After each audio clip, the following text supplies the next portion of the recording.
Lorenzo Silva, muy buenas noches. Un placer tenerte hoy por aquí, por Galicia, una tierra que me decías conoces de sobra porque en tu antigua actividad profesional, por decirlo de alguna manera, lidiaste mucho con los gallegos.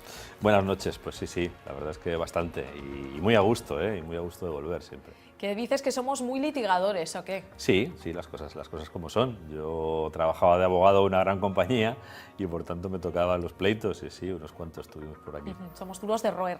Lorenzo, estás a punto de dar a luz a una nueva criatura de la que ya conocemos su nombre, Música para Feos. ¿Una historia de amor? Sí, básicamente. Hay más cosas, siempre en una novela se mezclan muchos elementos, ¿no? Y sobre todo en una historia de amor, pues hay dos partes, como poco, aquí hay dos partes, y cada uno tiene su historia, pero la esencia y la médula de la novela es la historia de amor. Hacía mucho tiempo que no convertía una historia de amor en el centro de una novela, pero bueno, me apetecía. Un título muy sugerente. Sí, el título tengo que decir que no es enteramente mío, está tomado parcialmente prestado de una canción de Leonard Cohen, de Chelsea Hotel. Que conozca a Leonard Cohen pues sabrá de qué verso, no dice exactamente música para feos, ¿no? Pero digamos que está sacado de un verso de esa canción. Bueno, Lorenzo, de esa historia de amor no te voy a preguntar mucho más porque spoilearíamos el contenido, pero dentro de unos días, como ya sale al mercado, todos los que nos estén viendo y deseen saber algo más de esa historia de amor, la compran y ya está. ¿Has decidido pasarte, Lorenzo, a los sentimientos amorosos porque crees que nos hace falta un poquito más de corazón en este mundo actual que vivimos, en el momento que estamos atravesando, quizás? Sin ninguna duda, y además yo creo que muchas personas han descubierto en los últimos años en los que tantas cosas se han desmoronado a nuestro alrededor, ¿no? Se ha desmoronado el valor de algunas cosas que atribuíamos a algunas cosas, han fallado instituciones, han fallado sistemas, han fallado gobernantes, han fallado empresarios, hemos fallado todos en el fondo, ¿no? Y han fallado estructuras de la sociedad. Creo que hemos redescubierto el valor que tiene la relación y el vínculo con las personas en quienes realmente podemos confiar, con las personas que muchas veces están siendo, en estos últimos años, para los que han caído víctimas de todos estos desmoronamientos, pues están siendo realmente su sostén, ¿no? Nuestro país sigue funcionando razonablemente y sin grandes algaradas y sin grandes problemas, pues porque hay toda una red familiar que está funcionando y acogiendo, ¿no? Una red de afectos que está sustituyendo a ese ídolo al que adoramos durante tantos años, ¿no? Que era el dinero, la economía y demás. Por esos afectos personales están salvando a muchas personas cuando falla lo otro, ¿no? Dices, hemos fallado todos, porque es un poco tu interpretación, tu tesis sobre la crisis en la que aún estamos instalados, que nos hemos equivocado todos y cada uno de nosotros, hemos tenido parte de culpa, pero supongo que hay quien deberá asumir más parte de responsabilidad. Sí, sin ninguna duda, lo que no podemos convertir es esa solidaridad en la responsabilidad en una especie de ventilador que difunde las culpas aleatoriamente, ¿no? La expresión está tan criticada de hemos vivido por encima de nuestras posibilidades, ¿no? Como conjunto hemos vivido por encima de nuestras posibilidades, ¿no? Pero el reparto y la distribución de la responsabilidad sobre esos excesos no es igual, ni es equivalente, ni se le puede cargar igual a quien no tenía información, y a quien no tenía recursos, y a quien no tenía capacidad de toma de decisiones, que a quien tenía información, recursos y la posibilidad de decidir. Esto es absolutamente evidente, ¿no? Pero también yo creo que en una sociedad compleja los ciudadanos tienen que responsabilizarse al máximo de su propio camino y también aprender a tener esa autonomía y aprender. Yo creo que esta es una buena lección para que cuando venga alguien y te diga la próxima vez, qué sé yo, tú tienes pagada tu casa pero hipotecala otra vez para comprarte un Mercedes, pues a lo mejor la próxima vez alguien tendrá que saber que eso es una engañifa y que ahí no hay que caer, ¿no? Y el próximo que caiga en una de esas, pues ya no podrá decir que no lo sabía, ¿no? Una de las frases más escuchadas en boca de nuestros políticos cuando hablan de la crisis y especialmente de miembros del gobierno, es decir, para salir de esta recesión hay que trabajar, trabajar y trabajar. Tú dices que aparte de amor, que se necesita y mucho, también se necesita gente que dé el callo. ¿Nos estás llamando de alguna manera país de vagos, Lorenzo? ¿Somos muy vagos? No somos un país de vagos, ni mucho menos. Aquí hay gente que trabaja muchísimo y precisamente porque hay gente que trabaja muchísimo está pudiendo mantener a flote el barco cuando varios sistemas importantes del barco son disfuncionales, como todos sabemos, ¿no? y tenemos muy claro. Aquí hay gente que trabaja mucho. Lo que yo creo es que quizá no tenemos en la propia cultura del país esa ética del trabajo. Yo recuerdo siempre, cuando yo era pequeño, a mí me decían que el trabajo era una maldición bíblica. Muchos españoles creen que el trabajo es una maldición bíblica. Yo muchas veces cuando hablo con alguien que me traslada esta versión, digo, mira, hacer un trabajo que no te gusta, hacer un trabajo para el que no estás cualificado, hacer un trabajo en condiciones degradantes, es una maldición. Pero trabajar en algo que te haga ser útil a los demás y a ti mismo es una bendición. Y lo ha sido siempre. Ahora lo tenemos muy claro porque hay mucha gente que lo busca y no lo tiene, ¿no? Pero siempre ha sido una bendición. Es decir, yo a la ociosidad, a la indolencia, a escurrir el bulto, no lo llamaría una suerte ni lo llamaría un privilegio. Me parece que el privilegio es precisamente poder hacer cosas valiosas y que esas cosas valiosas redunden en beneficio de los demás y en beneficio de uno mismo. Yo creo que esa ética nuestro país no la tiene suficientemente, la tienen otros, el nuestro no la tiene suficientemente. Hay que difundirla más. Trabajo como bendición y yo digo, en ese aspecto eres un auténtico privilegiado porque siempre dices que disfrutas y te diviertes con todo lo que escribes.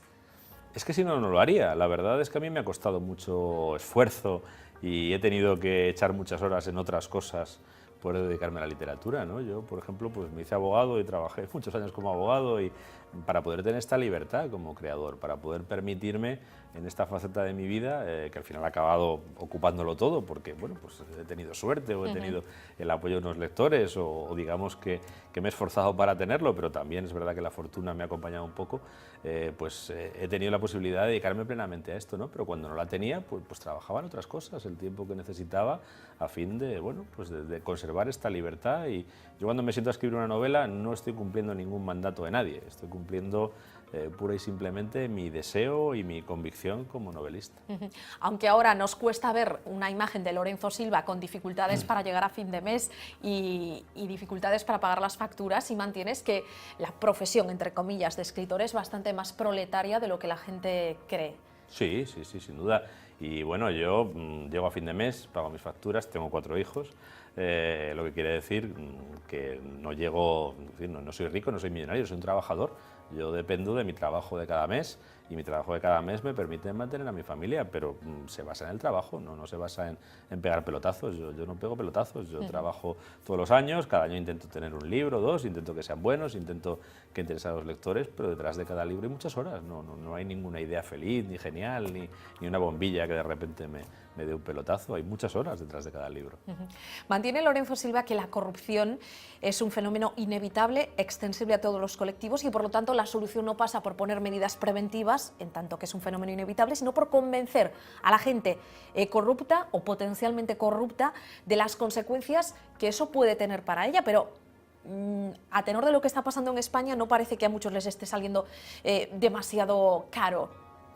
Ese es el fallo. El fallo es doble. El fallo es primero que las sentencias sean benévolas, demasiado benévolas muchas veces, con aplicación excesiva de prescripciones, atenuantes, falta de prueba, etcétera. Y por otra parte que esa respuesta demasiado débil, además es muy tardía, es enormemente tardía, ¿no? Eso, claro, pues al final está, no voy a decir que incentivando, pero desde luego no está disuadiendo de la corrupción en muchos ámbitos.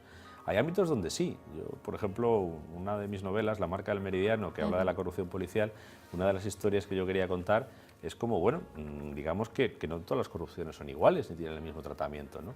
Cuando, por ejemplo, lo que yo contaba, que era una historia de guardias civiles corruptos, cuando la Guardia Civil detecta que tiene elementos corruptos en sus filas, lo que hace es detenerlos inmediatamente. Y esa misma noche duermen en el calabozo y se ponen a disposición judicial.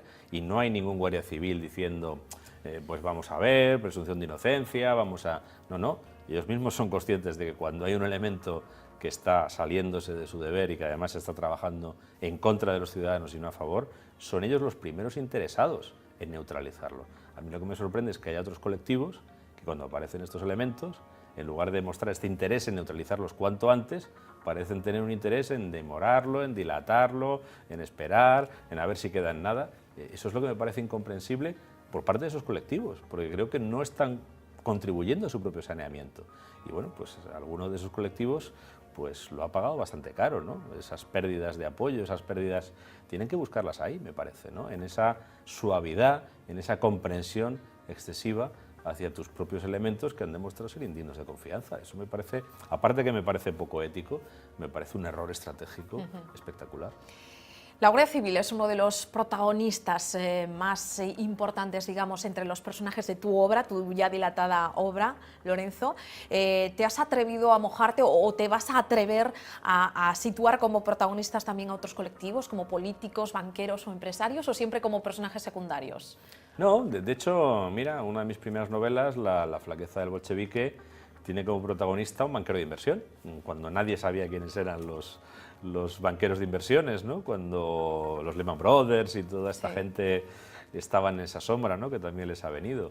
A mí me parecía entonces un personaje interesante y ya me acerqué a él. A mí me parece que cualquier personaje es interesante y por ejemplo, la política es una profesión, primero, muy digna, segundo, muy noble cuando se ejerce con sacrificio personal, que es el caso de muchos políticos, y que creo que también hay que hacer otro relato de ella, ¿no? Para también promover y quizá invitar a que haya otro tipo de políticos, ¿no? Por ejemplo, políticos que sean políticos eventuales y políticos que no cifren en la política ni su medro personal, ni su riqueza económica, ni el bienestar de los suyos, ¿no? Políticos que consideren que la política es un tiempo que uno da a la sociedad, como devolución de lo que la sociedad te ha aportado a ti, ¿no? ¿Se reciben, Lorenzo, más críticas o más alabanzas por el hecho de mojarse y expresar claramente las opiniones sobre lo que está pasando en nuestro país, sobre la política, por ejemplo? Bueno, yo procuro decir lo que pienso y procuro decirlo con claridad, porque me parece que lo que nos sobran son eufemismos y tácticas, ¿no? Y mi experiencia es que eso te expone a críticas a veces muy ácidas, claro, y a veces, curiosamente, te lleva, o no tan curiosamente quizás comprensible en nuestro país, te lleva a recibir a diestro y siniestro. Yo lo comentaba no hace mucho con una persona, a mí por el mismo artículo me han acusado de facha y me han acusado de pijo progre, ¿no? Con el mismo texto, en los comentarios que uno lee en internet, ¿no? Y somos muy viscerales y estamos muy poco abiertos a procesar opiniones complejas, opiniones que no sean opiniones de blanco o negro, ¿no? Pero yo creo que también ese es un deber de quien observa la realidad y tiene una percepción compleja de la realidad. Mostrar esa percepción, aunque muchas personas no lo entiendan y estén simplemente preparadas para procesar pues opiniones que sean de parte, ¿no? Y opiniones que tomen un partido muy claro. Yo creo que hay que mantener la independencia. Me parece que un enorme valor del intelectual en el momento presente en España es la independencia. La independencia también es soledad. La independencia también es no contar con apoyos. Claro, con los ganarse que cuentan, bastantes enemigos, granjearse no pocos. Y no tener ese apoyo con el que cuenta el que decide renunciar a la Claro. independencia y muchas veces tiene una retribución, ¿no? Lorenzo, hablando de política, tú eres la viva muestra de que Cataluña y Madrid también se pueden llegar a llevar bien. Y lo digo porque eres madrileño de nacimiento y estás casado con una catalana. ¿Cómo se lleva esa relación en casa? ¿El debate entra de puertas adentro del hogar o se queda fuera? Bueno, ahí hay una... A ver, aquí hago yo un poco de portavoz de mi mujer, cosa que no me gusta, pero bueno, pero lo puedo decir, creo que no se enfadará, ¿no? Yo, que soy madrileño y de origen castellano y andaluz, no he participado nunca de ese prejuicio anticatalán que hay en una parte de la población española, ¿no? Entre otras cosas, mi padre, aunque es de origen andaluz, se crió en su primera infancia en Cataluña, en Berga y en Manresa, ¿no? Y para mí, pues Cataluña siempre ha sido una realidad apreciada y creo que Cataluña tiene una riqueza cultural, una riqueza humana, una riqueza social, una riqueza económica. Hay muchas cosas que podemos aprender de Cataluña y hay mucho que Cataluña ha aportado positivo al conjunto de España y creo que además Cataluña también tiene una identidad respetable y que, bueno, creo que entiendo muchos de los problemas que los catalanes plantean. Y mi mujer igual, quiero decir, mi mujer no es de esos catalanes que cuando ven un castellano o un andaluz pues ven a un déspota o un vago, ¿no? Que los hay, ¿eh? Y yo a veces me ha pasado de tropezarme con alguien que dice, bueno, es que los andaluces son todos unos vagos y Castilla no ha hecho más que ejercer despotismo sobre Cataluña. Yo tengo un abuelo andaluz, otro castellano, digo, mira, mi abuelo castellano te aseguro que no era un déspota y mi abuelo andaluz trabajaba desde los 5 años, no sé desde cuántos años trabajas volvemos tú, a la necesidad de saber ver los grises, no solo claro, los y bueno, yo tengo la suerte, pues bueno, de que ni yo veo demonizo a Cataluña, ni mi mujer a Castilla o al resto de España, y además tenemos una ventaja los dos, que es que tenemos una casa en cada sitio, ¿eh? Y yo me voy a tomar un café a un barrio de la periferia de Madrid y me voy a tomar un café a un barrio de la periferia de Barcelona, ¿eh? Y veo las semejanzas y que las diferencias son muy poco relevantes, ¿no? Y que muchas veces están exageradas. Y están exageradas por actores interesados que extraen un rédito muy claro de potenciar esa diferencia y de alimentar ese conflicto, ¿no? Eres un escritor / editor, porque has montado tu propia editorial.